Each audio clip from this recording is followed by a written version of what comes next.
Magandang araw mga kapolitika at welcome back dito sa ating YouTube channel. Sa vlog na ito ay atin namang pag-uusapan itong naging laban kahapon ng apat na teams, itong Farm Fresh Foxes versus dito sa Creamline Cold Smasher sa 4 PM na kung saan is winalis ng Creamline itong Foxes sa loob ng 3 straight sets. At sa 6 PM naman is naglaro itong Kurashiki Ablaze kontra dito sa Filipino team na kung saan itong Signal HD Spikers, at nabalot nga ng mga issue at kontrobersiya mga kapolitika kasi ang sinasabi ng mga netizen na sinet up daw itong magiging laban sa finals ng Creamline versus dito sa Signal HD Spikers. Atin itong pag-uusapan mga kapolitika at yung mga naging highlight ng laro kahapon. Pero bago ang lahat ay huwag kalimutang mag-like at mag-subscribe muna kayo dito sa ating YouTube channel para updated kayo dito sa ating mga latest volleyball issue. So kahapon ang naging official score dito ng Creamline kontra sa Farm Fresh ay 15-25, 13-25 at 19-25. So dito is undoubtedly is talagang ini-expect na natin na mananalo itong Creamline Cold Smasher kasi andito na rin itong si Gemma Galanza. Finally, nakapaglaro na siya dito sa kanyang kupunan na CCS at marami nga talaga mga kapolitika ang natuwa at inaabangan itong star player ng Creamline. At meron mga nagsasabi doon na kung saan is itong si Gemma Galanza ay baka maagawan niya yung limelight ng ibang mga players dito sa Creamline. Okay, but yung ating pag-uusapan ngayon mga kapolitika is itong naging laro po ng Signal kontra dito sa Kurashiki. Kasi merong mga nagsasabi na kung saan ang gusto daw ng management is mag-final itong dalawang Filipino team, itong Signal versus dito sa Creamline Cold Smasher. So kung inyong matatandaan or kung sino man yung nakapanood sa inyo dito sa sagupaan ng Signal versus dito sa Kurashiki Ablaze is umabot po ng 5 sets itong kailang naging laban.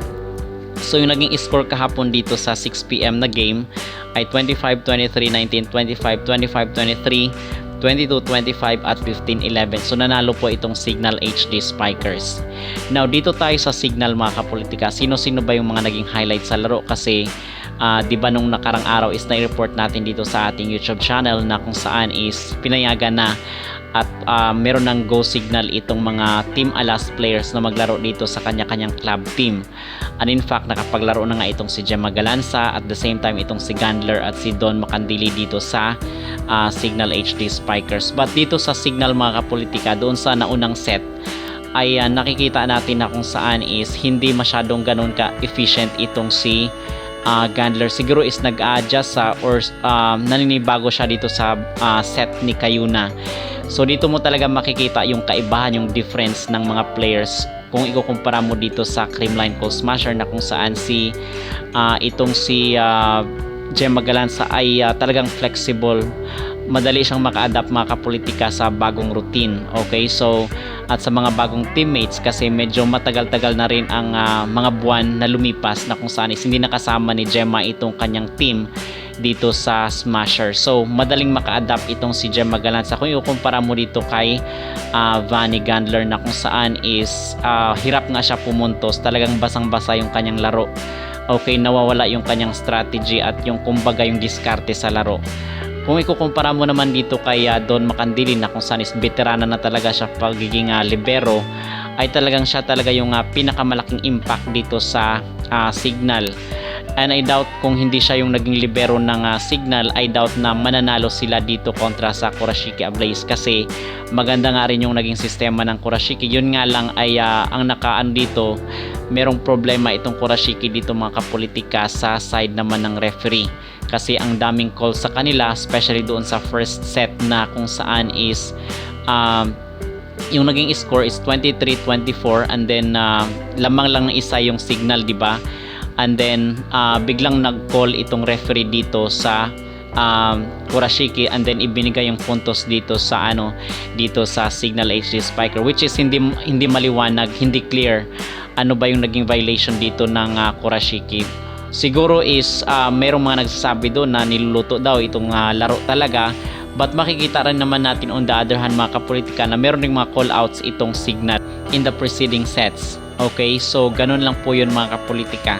Now dito naman sa second set is tambak itong Signal kasi nakikita natin na nawala yung sistema nila. At the same time, nababantayan at nababasa na rin itong kailang import na si MJ Perez. So ito yung pinaka main reason bakit nahabol at nagkaroon ng momentum itong Kurashiki Ablaze dito sa second set doon sa latter part, patapos na part ng second set. Okay, so nahabol po ng kasi doon sa third set naman mga kapolitika ay merong call na naman itong referee dito sa kanilang middle blocker ng Kurashiki na si Magi. Okay, so doon is hindi malinaw at hindi masyadong ganoon na paliwanag. Maybe it's double touch daw yung na-call out ng referee dito sa third set. So nakakadismaya lang kasi base doon sa mga comment ng mga netizen ay baka daw hindi na babalik itong Kurashiki. Actually bumalik nga lang sila dito sa ating bansa para i-defend yung kailang championship kasi last year sila yung nag-champion dito sa PVL Invitational.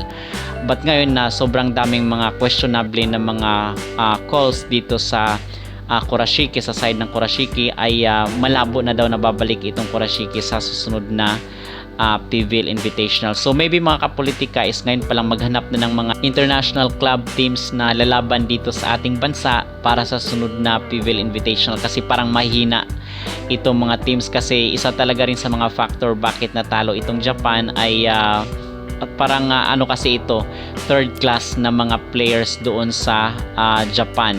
Although maganda naman yung sistema nila, in fact pinahirapan nga rin nila itong Signal, but the thing is third class na mga players lang ito or third class na mga teams dito sa Japan. Kumbaga division 3 lang sila.